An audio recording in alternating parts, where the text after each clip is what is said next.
Bismillah ar-Rahman ar-Rahim. Assalamu alaikum students. I hope all of you are fine and doing well. Students, today we are going to start our lecture number 14, and today lecture we will study about how to identify and how to translate Urdu passive sentence of present continuous tense into English. Lecture number 12 में हमने present continue tense का active structure हमने पढ़ा था कि how to translate present continue tense into passive voice. आज की जो हमारा लेक्चर है हम Urdu passive sentence of present continue tense कैसे इंग्लिश में ट्रांसलेट करेंगे और कैसे आइडेंटिफाई शनाख्त किस तरह करेंगे इंग्लिश के पेपर में. मैंने पहले भी आप लोगों को क्लियर किया था कि आप लोगों की जो इंग्लिश बी की बुक में जो टेंसेस है उसमें हमारे पास जो 12 टेंसेस है 12 टेंसेस के एक तो एक्टिव वॉइसेस मतलब एक्टिव वॉइस स्ट्रक्चर है और दूसरी जो है पैसिव वॉइस, यानी 12 टेंसेस के अलावा जो हमारे पास बाकी 8 टेंसेस है उसकी पैसिव स्ट्रक्चर भी है और साथ और जो सेंटेंसेस एक्सरसाइजेज भी है, हर टेंस की एक्सरसाइजेज. तो आज के लेक्चर में हम पढ़ेंगे present continue tense passive voice Urdu sentences.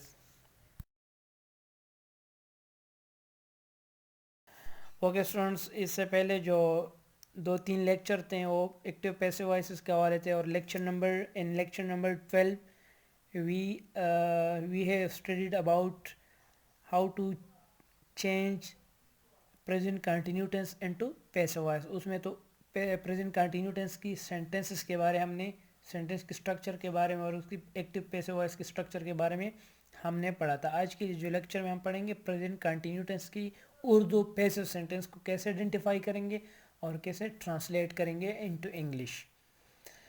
Students, आप लोगों को पता भी कि आप लोगों की जो इंग्लिश बी की बुक्स है सॉरी जिसमें हमारे पास टेंसेस है तो टेंसेस 2 पार्ट्स में हैं, एक एक्टिव स्ट्रक्चर और दूसरा पैसिव स्ट्रक्चर.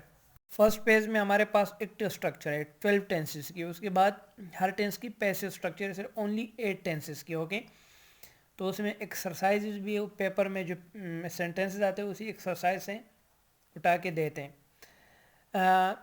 सो मैं आज दोबारा रिवाइज कर रहा हूँ that why do you use passive sentence in our written spoken language.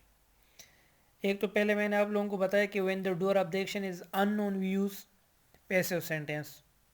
Okay, but we also use passive structure when we generalize something. जब हम किसी बात को किसी स्टेटमेंट को जनरलाइज करते हैं, जनरलाइजेशन का मतलब ये है कि हम किसी को टारगेट नहीं करते, किसी पे रिस्पॉन्सिबिलिटी नहीं डालते, किसी पर्सन इंडिविजुअल को हम टारगेट नहीं करते, वी जनरलाइज करते, we generalize the thing.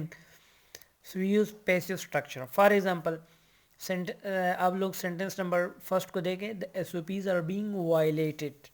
SOPs are being violated. तो हम कहते हैं SOPs mean you know about SOPs, standard operating procedure, यानी प्रिकॉशनरी मेजर. आप कहते हैं एहतियाती तदाबीर जो कोविड के हवाले से. हम कहते हैं हम जनरलाइज करें, हम जनरल स्टेटमेंट दे रहे हैं कि SOPs की वायलेशन हो रही है, SOPs को फॉलो नहीं किया जा रहा है. कौन नहीं फॉलो नहीं कर रहा है? We don't target anyone, we just generalize. Yeah people are being robbed here. Okay, yeah sentence number 3, nowadays elder are not being respected. आजकल बड़ों की इज्जत नहीं की जा रही है. हम वी जनरलाइज कि आजकल बड़ों की इज्जत नहीं की जा रही है, हम किसी को टारगेट नहीं कर रहे, हम जनरल बात कर रहे हैं. So use passive structure. आगे से मैंने कामा में बाई और ये साथ dot dot, it mean we skip this thing, we skip this thing. So this is the way to identify and to translate Urdu passive sentence. And why do we use passive voice? दोबारा से मैं revise कर रहा हूँ. Why do we use passive structure? When we emphasize an object in a sentence we use passive structure. When the agent of the action is unknown. When the doer of the action is unknown, we use passive voice. When we generalize something, when we uh, don't consider someone responsible, yeah, sometimes we are not ready to take the responsibility, we use passive voice. Okay, so these were the uses of passive voice. Passive structure. Now, how to translate. Okay, how to identify and translate the Urdu passive sentences into English of present continue tense. आप लोगों ने paper में इसको identify करनी है. For example, खतूत post किए जा रहे हैं या खतूत डाक में डाले जा रहे हैं.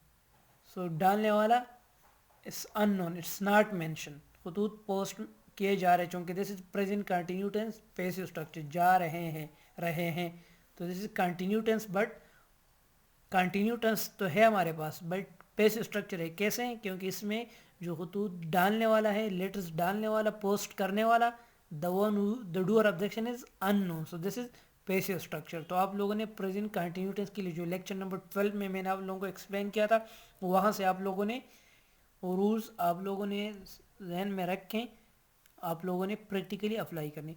देखा ना, जब हम ग्रामर पढ़ते तो ग्रामर में हम कॉन्सेप्ट, हमारे पास होता है थ्योरी और एक होता है प्रैक्टिकल. थ्योरी और प्रैक्टिकल, जो इस तरह आप लोग साइंस में पढ़ते हैं, इस तरह ग्रामर का भी ये है कि ग्रामर में हम concept, we know about concepts के बारे में. इंग्लिश ग्रामर कॉन्सेप्ट के बारे में, जिस तरह parts of speech, tenses, narration, voices, conditional sentences, phrases, word formation process, there are different things. Okay, so we just understand and study the concept, and then we practically apply those concept. हम practically application जिसको कहते हैं हम use करते हैं. Okay, सो letters plural. सो letters के साथ are आएगा. लेटर्स जिस तरह मैंने आप लोग अगर ये लेक्चर आप लोगों ने समझ नहीं है तो आप लोग लेक्चर नंबर 12 गौर से सुने. Okay, letters are being posted. Posted third form of the word. Being क्यों आएगा? कंटिन्यू टेंस है. बीइंग आपने नहीं, अगर सपोज आप लोगों को इस तरह सेंटेंस आ जाए कंटिन्यू, आपने बीइंग पुट नहीं की, तो इट मीन आपने कंटिन्यू टेंस की सेंटेंस प्रेजेंट इंडेफिनिट में कर ली, क्योंकि ये गलत है. ओके, एक अजनबी को धोखा दिया जा रहा है. धोखा देने वाला एब्सेंट है. ओके, अ स्ट्रेंजर, अजनबी को हम कहते हैं a stranger is being deceived. धोखा देना. डिसीव की स्पेलिंग में आप लोगों ने देखना है, ज़्यादा स्टूडेंट मैंने देखा जब वो सी के बाद या ई की जगह आई पहले पुट करते हैं, उसके बाद आई. याद रख के मैंने क्लास में भी आप लोगों को बताया कि यहाँ आप लोगों ने कंफ्यूज नहीं होना है. इस तरह बिलीव, रिसीव, डिसीव, रिलीव, इस तरह के सेंटेंस में आप इस तरह के वर्ड जब आ जाए, तो जब सी आ जाए हमारे पास सी, तो सी के बाद ई आता है, और सी के बाद सी ना हो कोई और लेटर हो तो फिर आई पहले आता है, ई बाद में आता है. बट जब सी आ जाए तो सी के फ़ौरन बाद ई पहले आता है और आई.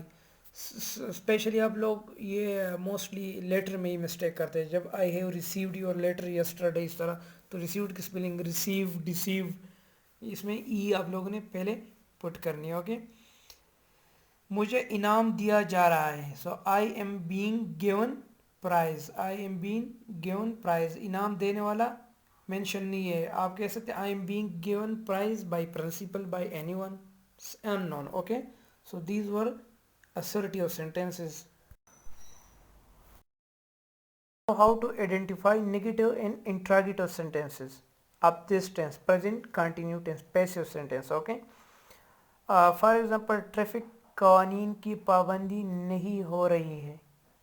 यानी आजकल हम कहते हैं कि यार जो ट्रैफिक कानून है, जो ट्रैफिक रूल्स हैं, उसकी पाबंदी नहीं हो रही, यानी कोई फॉलो नहीं कर रहे. सो हम क्या कहते हैं? Traffic rules are not being obeyed. Okay, by anyone, by people, by boys, anyone. Okay, Ali को सर्टिफिकेट नहीं दिया जा रहा है. Ali is the receiver of the action, he is not the subject. अगर आप देखें कि अली को सर्टिफिकेट नहीं दिया जा रहा है, तो आप देख ले इसमें सर्टिफिकेट देने वाला मेंशन नहीं है। अली, आप ये ना समझे कि this is the subject, he is the receiver of the action. देखे ना, what is object and subject? Subject is the doer of the action, subject is doer of the action, object is the receiver of the action, the receiver of the action. Okay, क्या पौधों को पानी नहीं दिया जा रहा है?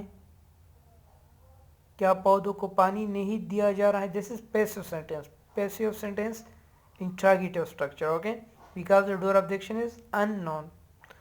Are plants not being given water? Are plants not being given water? या इस तरह भी आप लोग कर सकते हैं, are plants not being watered. Water as a verb भी आप लोग यूज करें, बट उसमें आप लोगों ने गिव पर नहीं लगाना है, give. So are plants not being given water, या पौधों को पानी क्यों नहीं दिया जा रहा है? So why are plants not being given water? So students, it was all about how to identify, how to translate Urdu passive sentence of present continuous tense into English.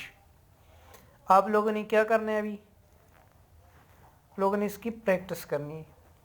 Okay, take it serious. This grammar of this language, grammar is the backbone. As I said you already that grammar is the backbone. Without grammar you will never learn this English language. So for your better written better speaking skill and for good writing expression, you have to do practice a lot. Okay